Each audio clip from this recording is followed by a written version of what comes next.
In this video, we shall be looking at work, energy, and power. Work, energy, and power is what we are looking at. Let's look at the learning outcome. Learning outcome. What we are expected to know at the end of this class. Okay, in this video, you will understand the concept of work. You will define energy. You will know the different forms of energy. You will state the principle of conservation of energy. You will understand different sources of energy and concept of work. Okay, let's start.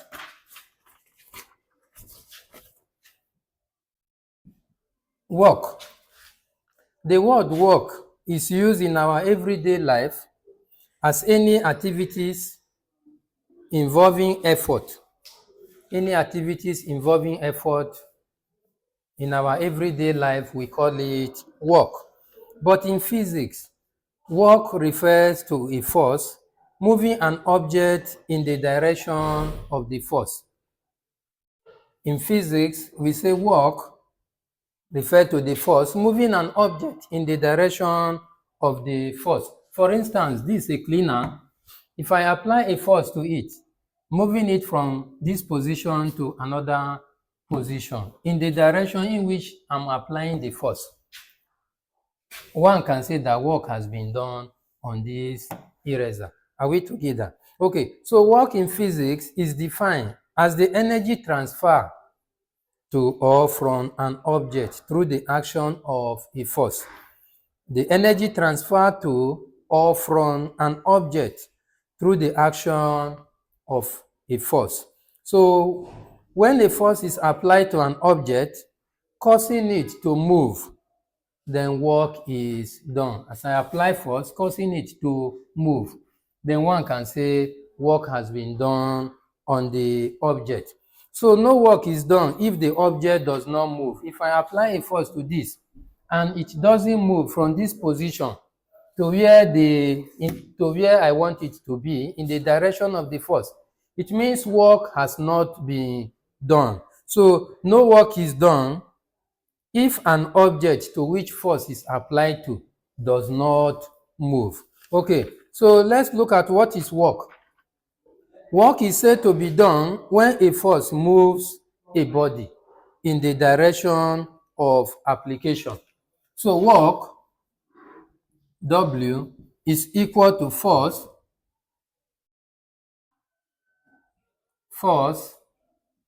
times distance. So work is equal to force times distance. Let's call this equation 1.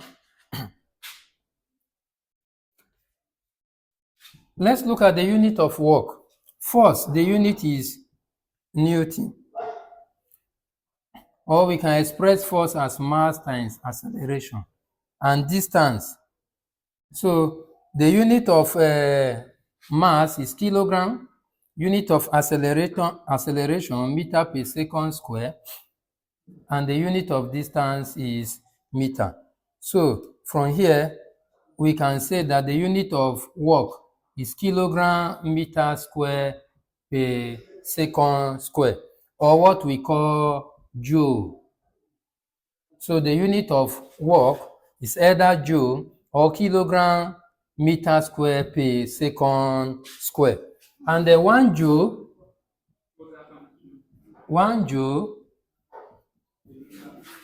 is the work done by a force of 1 Newton when a body moves through a distance of 1 meter in the direction of the applied force. So the unit of work is joule. Then, in some cases, force is applied to an object at an angle. Force is applied to an object at an angle. For instance, this duster, if I'm applying a force to it, it is at an angle. Are we together? So let's look at it for an object in which force is applied at an angle. This is an object and a force is applied, F, at an angle, theta, in the direction S. So let's say this is the distance covered by the object as we apply the force to it. So for a case like this, we have that work is equal to the force applied cos of the angle theta times the distance. Let's call this equation 2.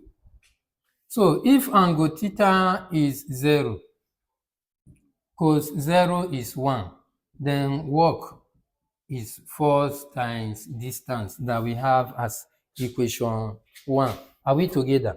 So this is the formula for work if the force is applied at an angle 0.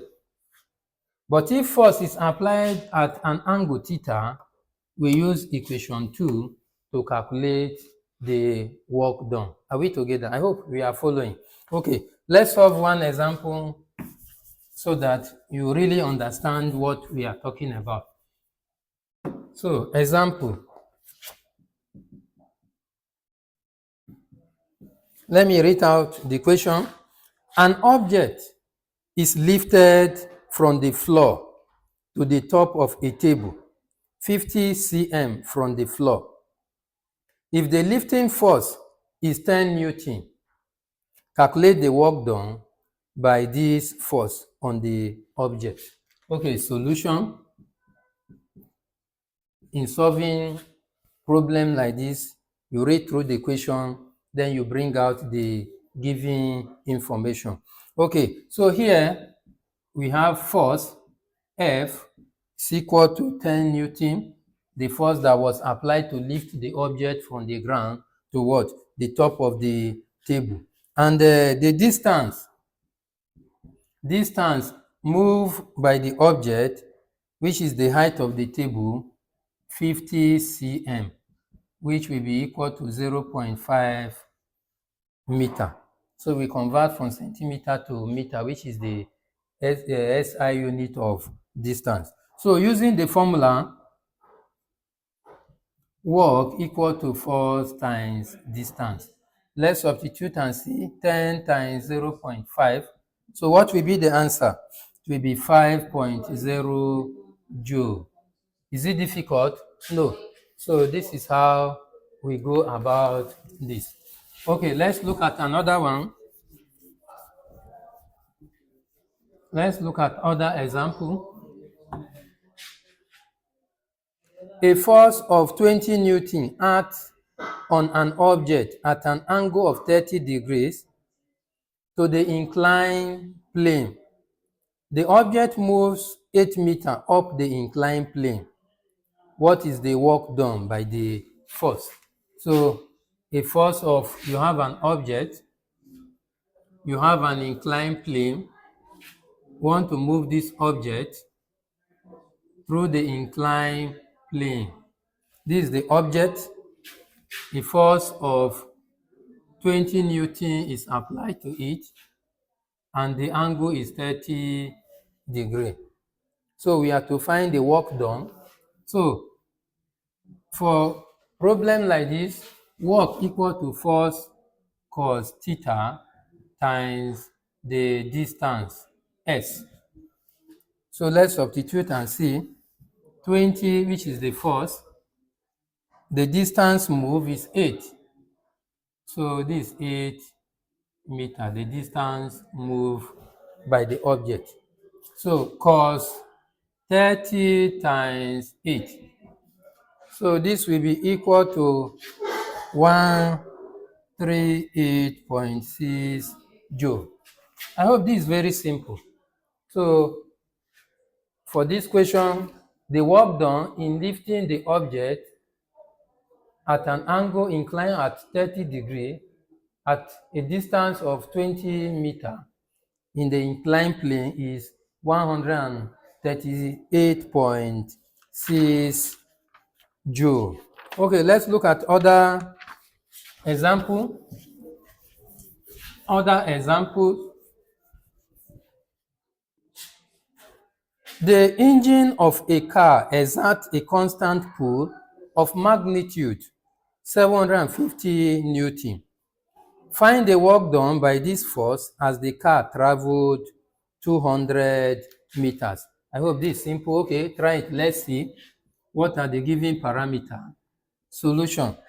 Okay, say the engine of a car exerts a constant pull of magnitude 750 Newton. That is what? The force, 750 Newton. Find the work done. We don't know the work done by this force as a car traveled 200 meters. We know the distance S, 200 meters. So what is the work done? It's what? Force times distance.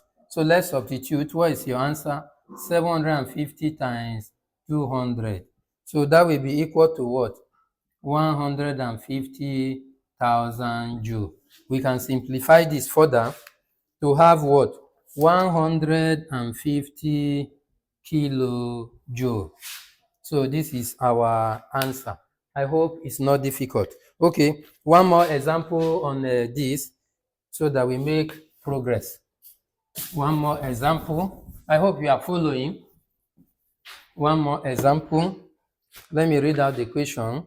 When a force of 400 Newton is applied on a body at an angle of 60 degrees to the horizontal direction of displacement, the body covers a distance of 4 meters. Calculate the work done.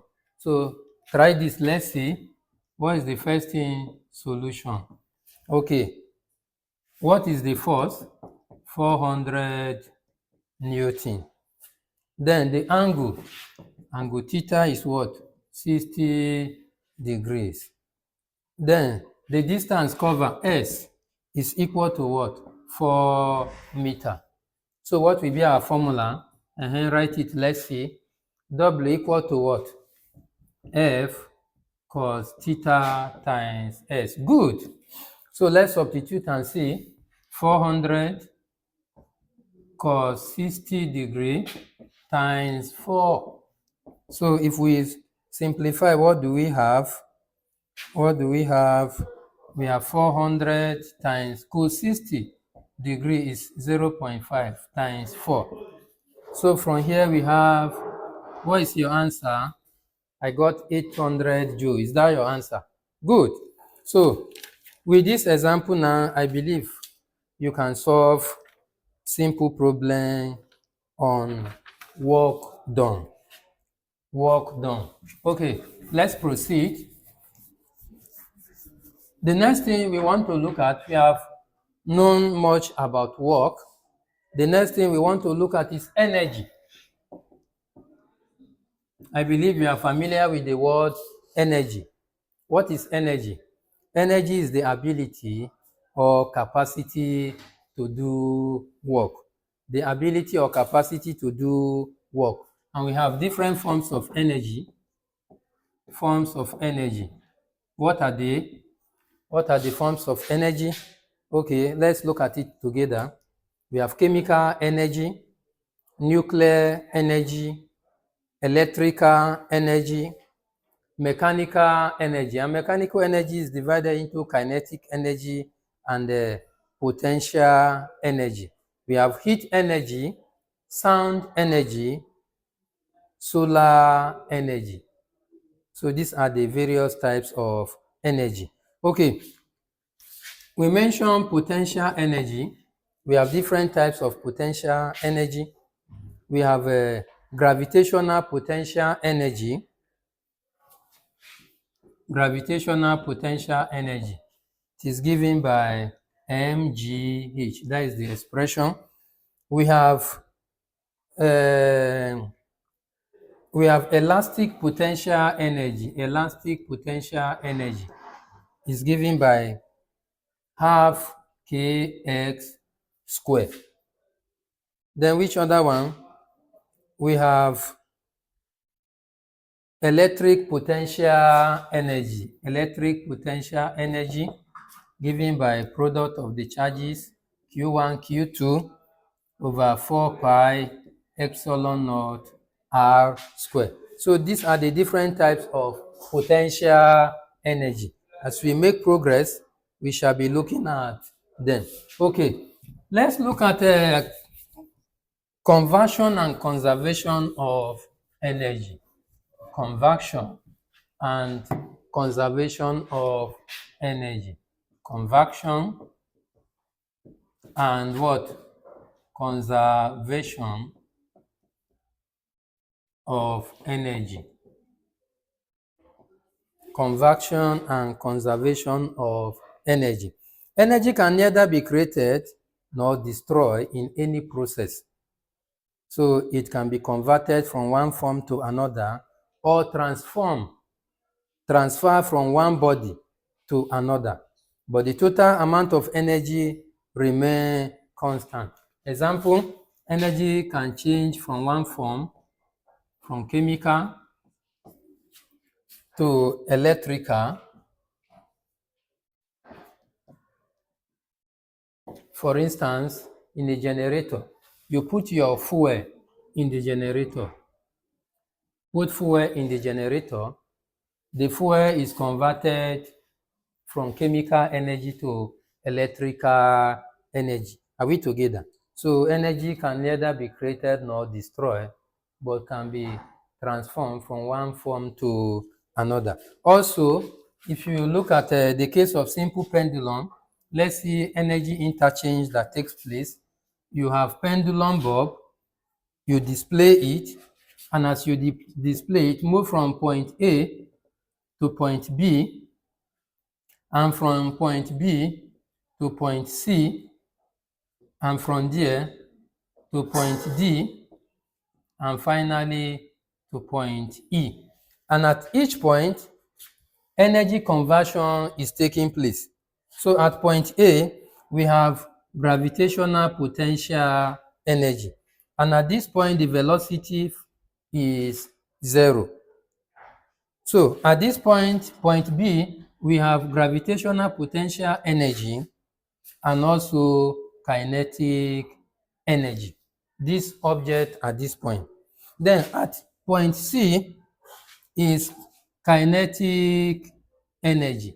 And even the kinetic energy is maximum because at this point, the velocity is maximum. Are we together? Then at this point, we have gravitational potential energy plus kinetic energy. Then at this point, we only have gravitational potential energy, and the kinetic energy is equal to 0 because it is assumed that the object is momentarily at rest at this point before it will start swinging. So this shows interchange of what? Energy from kinetic energy to potential energy. So this is a clear observation of conversion and conservation of energy. So energy can be converted from one form to another. Okay, let's look at an example on conversion and conservation of energy. Example. Okay, let me read out the question. A catapult can be used to launch a 100-gram ball at high speed. The rubber in the catapult has a spring constant of 95 Newton per meter. When preparing for the launch, the rubber is stretched through 10 centimeters and released. What is the speed of the ball? So we are looking for the speed of the ball. We know from the solution, as usual, you remember, okay, mass of the ball, 100 grams, which is equal to 0.1 kilogram. We convert from gram to the SI unit, kilogram. Then what other things again? The distance x, 10 centimeters. So we convert 0.1 meter. So the catapult, first of all, it has elastic potential energy given by half kx squared. So we talked about elastic potential energy. So first of all, the catapult has an elastic potential energy. It's the elastic potential energy that will be converted into kinetic energy when the catapult is being drawn. Okay, let's substitute and see. Half times, we are given a spring constant to be what? 95 Newton per meter times the distance 0.1 square. So if we simplify this, we have 0.475 joule. So this is the elastic potential energy. Okay, but is that what we are looking for? No. Let's proceed. Let's proceed. So we have gotten the elastic potential energy. By principle of conservation of energy, the energy can neither be created nor destroyed, but can be transformed from one form to another. So applying that principle, the elastic potential energy of the catapult will be changed into kinetic energy of the ball. So kinetic energy is equal to what? Half mv squared. Let's substitute and see. Half times 0.1 times.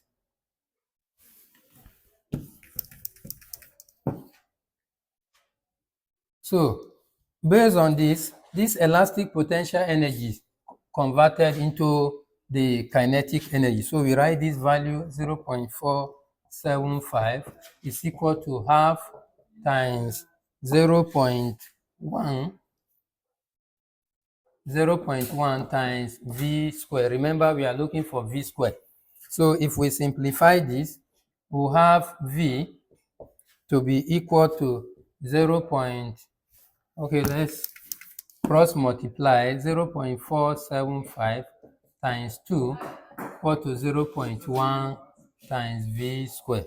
So from here, v squared, or let's say v, will be square root of 0.475 times 2 over 0.1. And if we simplify this, we will have 3.1 meter per second. So this is the potential energy. So what we are saying is that the elastic potential energy in the catapult was converted to what? The kinetic energy, the speed with which the stone moves from the catapult. I hope we are together. Okay, let's look at another example. Let's look at another example. A block of mass 4 kilograms slides from rest through a distance of 30 meters down a frictionless slope. What is the kinetic energy of the block at the bottom of the slope? So solution, we have an inclined plane. Okay, let me draw it like this. And you have a ball. It slides a distance of 30 meters. And this is the height of the inclined plane. The height is what? 5 meters. So at the point, at the top of the slope, the block possesses gravitational potential energy. Are we together? So, and we know that gravitational potential energy is the formula mgh. So from here, we can substitute the mass of the block is 4 times acceleration due to gravity 10. The height is 5. Are you following? Okay, so if you simplify this, you have 200 joule. So this is the gravitational potential energy of this mass at this point. So we are asked to calculate the kinetic energy. So here, as the mass slides down, the the potential energy change into kinetic energy. So potential energy is converted into kinetic energy. So the kinetic energy of the mass will be equal to 200 based on what? Conversion of energy. So the energy, gravitational potential energy at this point, as it is sliding down, is being converted to what? Kinetic energy. So the kinetic energy is equal to this. I hope there is no challenge. Okay, let's make progress. Let's make progress.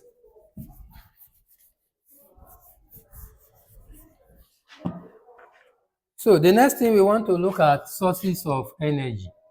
We are talking about energy. It's good we know the various sources. So sources of energy. Energy is gotten from two main sources, or we can classify the sources of energy into renewable energy source and what? And what? Tell me, non-renewable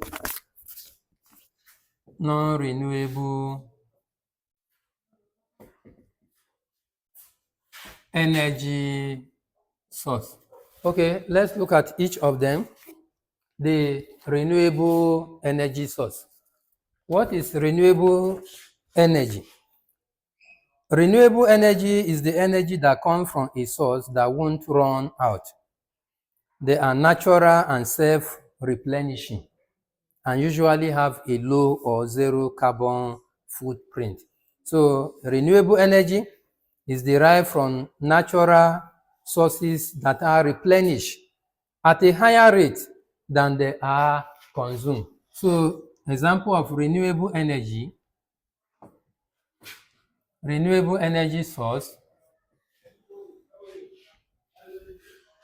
we have the sun, we have wind, we have biomass, geothermal. So these are examples of renewable energy source. Like we mentioned, say they are derived from natural sources that are replenished at a higher rate than they are consumed. Like the sun, we use the sun as a source of energy. These days we use the energy from the sun called solar energy. We use it to generate electricity, use it to generate building in cold, in temperate region of the world. During winter, we use it to heat up the building. Are we together? Then wind energy. The kinetic energy of wind is being converted, is used to turn a turbine, which when connected to a generator, is used to produce electricity. Then biomass, biological materials like cow dungs, grass, other things is being used. It's a source of energy. Converted, we got things like methane, biofuel, and other things from it. So it's another source of energy. Then we have geothermal, heat within the earth interior, in the inner core of the earth, the molten magma can be used to generate electricity. Are we together? So all these are examples of renewable energy sources. Okay, let's look at the non-renewable one. Non-renewable energy source. Non-renewable energy source. Okay. Non-renewable energy source is the energy derived from sources that are finite and cannot be replenished in a human time scale. These resources are made up from the remains of ancient animal and plant that develop over millions and millions of years, depth beneath the ground into what we call fossil fuel. So the non-renewable energy example, we have fossil fuel. fossil fuel. An example of fossil fuel, we have coal, oil, natural gas. All these are examples of fossil fuel, and they are examples of non-renewable energy. So these are the sources of energy. We say they are classified into two: renewable energy source, non-renewable energy source. We have seen the example of the renewable energy source. They can never finish. Each day, the sun will rise and set. So even though we are using the energy, we cannot finish it. So because of that, it continues to renew itself, replenishing itself. So these are the examples. We have looked at the non-renewable energy source, and we say there are sources that are finite. They can finish with time. So as we continue to use them, with time, they can finish. So they are non-renewable energy source. Okay, let's make progress. The next thing we want to look at is power. We have looked at work. We have looked at energy. The next thing we want to look at is power. Okay, what is power? Power is defined as the rate of doing work or expanding energy. The rate of doing work or expanding energy. So mathematically, power, P, is equal to work over time. So power is equal to work over time. Or we can say that, okay, which is equal to energy over time. You know, work and energy, they have the same unit, joule. So from here, we can say work is equal to power times time, or energy is equal to power times time. Please, let's call this equation 1, equation 2, equation 3, equation 4. So all these equations, we use them to calculate, give us relationship between work, power, and time. Okay, let's look at the unit of power. The unit of power, the unit is watt. Watt. Then, from this definition, we say power is equal to work over time. So we can also have it as unit of work is joule. Can have it as joule per second. So joule per second is another unit. Joule per second is another unit of power. Then we also have other unit of power. We have the kilowatt. Anytime we say kilo, is 10 to power 3. So 1 kilowatt is equal to 10 to power 3 watt. Then we also have megawatt. Anytime we say mega, is 10 to power 6. Are we together? So 1 megawatt is 10 to power 6 watt. Then we have another one, horsepower. 1 horsepower is equal to 746 watts. So please, let's be familiar with all this. Then we also have kilowatt hour. Kilowatt hour. This is how we write it. Kilowatt hour. And 1 kilowatt hour is equal to, when we say kilo, 1,000. So 1,000 watts. Then hour. In 1 hour, we have 60 seconds, 60 minutes. So 1 kilowatt hour is equivalent to 360000.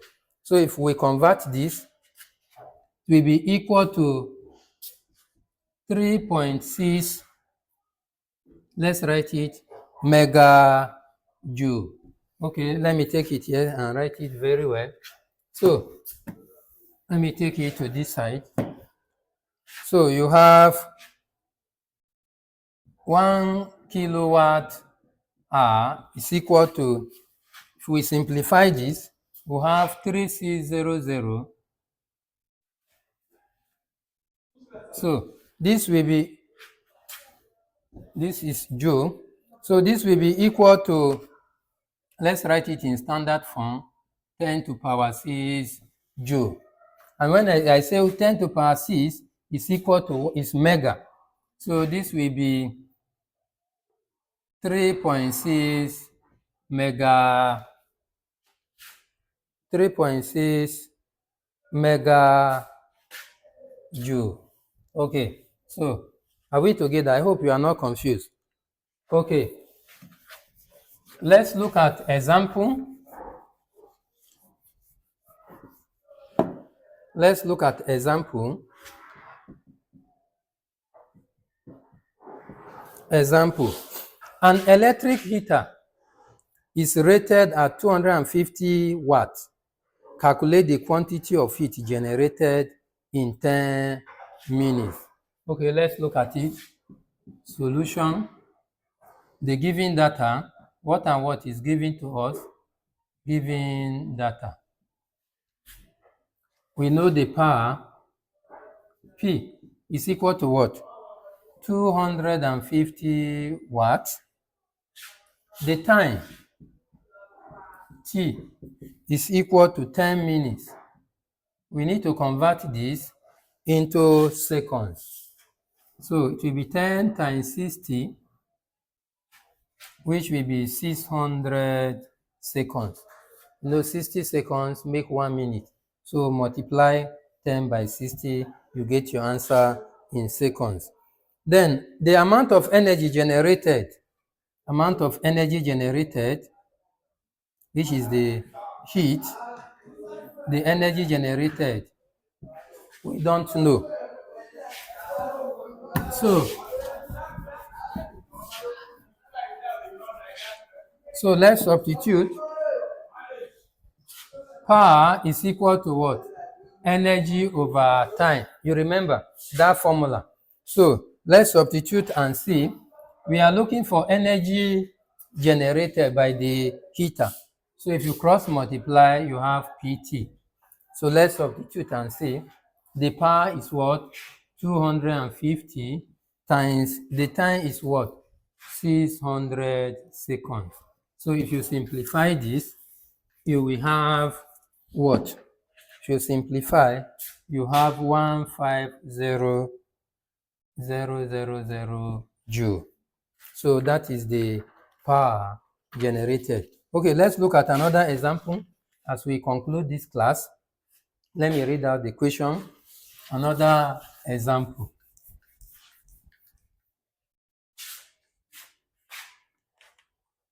An electric motor in a washing machine has a power output of 1 kilowatt. Determine the work done in half an hour. Okay, let's look at it. The power of the electric motor, say power of the electric motor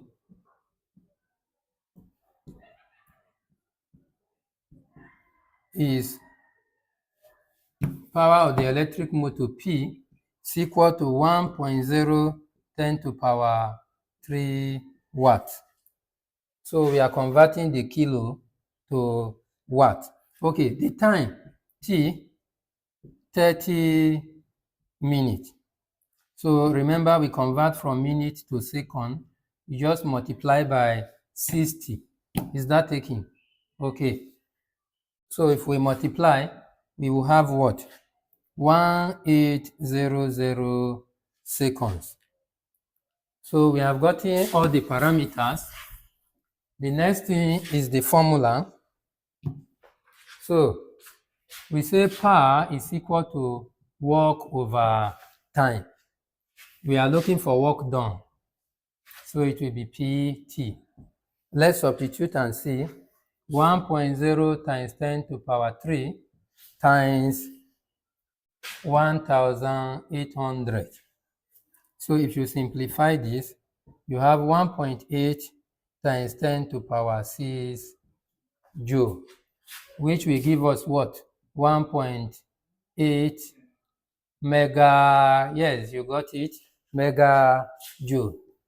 So is it difficult? So far we are looking at work, energy, and power. And with the little we have done, I believe you have idea now about work, about energy, and about power. Thank you very much for watching. Please like, share, and subscribe to my channel for more interesting videos. Bye for now.